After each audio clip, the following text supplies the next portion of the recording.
এখন দেশবাসীর কাছে আমি ক্ষমা চাই, ভিডিও কেনা ইচ্ছে করি ন করি আর আসলে বাধ্য করাই।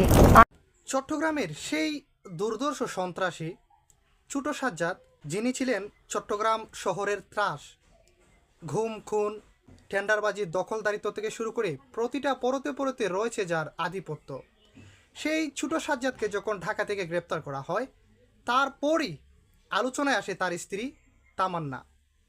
এই তামান্না সোশ্যাল মিডিয়া সহ বিভিন্ন প্ল্যাটফর্মে ছোটো সাজ্জাদকে নিয়ে বিভিন্ন মন্তব্য করে আলোচনার তুফান বইয়ে দেয়।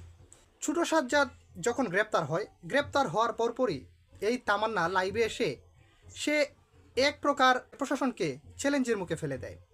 সে লাইভে এসে ছোটো সাজ্জাদকে ছাড়িয়ে আনার জন্য কারি কারি টাকা সে ব্যয় করবে, কোনো শক্তিই তার স্বামীকে আটকে রাখতে পারবে না। লাইভের মধ্যে সে আমার জামাইকে আমি ছাড়িয়ে আনবো, দেখি তোরা কি করতে পারিস, কারি কারি টাকা ছাড়বো, এই বলে সে লাইভ করতে থাকে। আপনারা যারা ভাবতেছেন আমার জামাই অ্যারেস্ট হয়েছে আর কোনোদিন বের হবে না, ওদের জন্য এক বালতি সমবেদনা। আমরা কারি কারি বান্ডিল বান্ডিল টাকা ছেড়ে আমার জামাইকে নিয়ে আসবো, আমার জামাই বীরের বেশে চলে আসবে।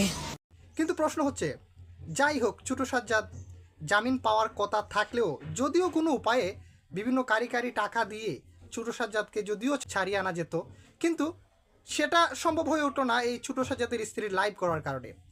এই সেই চ্যালেঞ্জটি পুরো বাংলাদেশবাসী দেখেছে, সব মিডিয়াগুলো দেখেছে এবং এদেশের প্রশাসন থেকে শুরু করে প্রতিটা আমজনতা এই লাইভটি দেখেছে এবং সবার মনেই ক্ষোভের বহিঃপ্রকাশ ঘটেছে যে কিভাবে একটা দুর্দর্শ সন্ত্রাসীর স্ত্রী লাইভে সেভাবে আইনের প্রতি একেবারে চ্যালেঞ্জ ছুড়ে দিতে পারে যে টাকা দিয়ে তার স্বামীকে ছাড়িয়ে আনবে।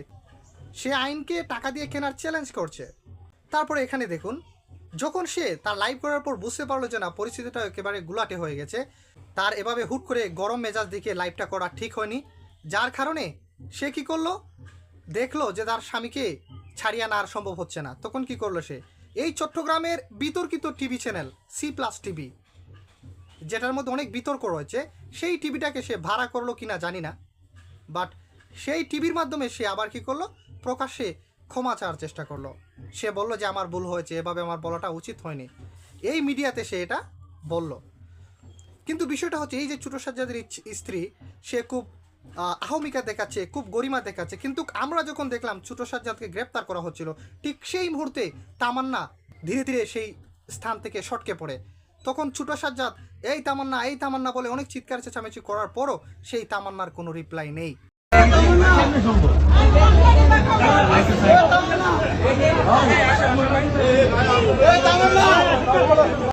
তিনি গোপনে পালিয়েছেন সেই স্থান থেকে। বিষয়টা হলো, এই বাঘিনী, ওনার এত তেজ, ওনার এত ভাব, ওনার এত দেমাগ, এগুলা তখন কোথায় ছিল? আপনার যখন এত পাওয়ার, তাহলে ওই সময় যখন আপনার স্বামী চিৎকার চেঁচামেচি করলো যে তামান্না বলে, তখন এই বিপদের মুহূর্তে আপনি আপনার স্বামীর পাশে দাঁড়ালেন না কেন, পালিয়ে গেলেন কেন? এটাই কি আপনার স্ত্রীর পরিচয় দিলেন? সুতরাং লাইভে এসে এই তর্জন গর্জনে এদেশে মানুষ আতঙ্কিত হবে না বা বিভ্রান্তও হবে না বা কিছুটা হলো ন্যূনতম বিচলিতও হবে না। রাগের বশবর্তী হয়ে কোনো কিছু করা বা বলা আসলে মোটেই ঠিক নয়, যেটা তামান্না আক্তার এখন বুঝতে পারতেছে যে আসলে এই লাইভে এসে এভাবে হুট করে এই পুরো দেশবাসীকে, দেশের প্রশাসনকে চ্যালেঞ্জ করাটা আমার একেবারেই উচিত হয়নি, যেটা সে হারে হারে এখন বুঝতে পারছে।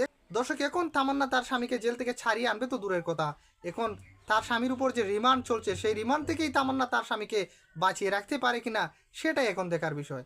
দেখা যাক তামান্না কি করতে পারে।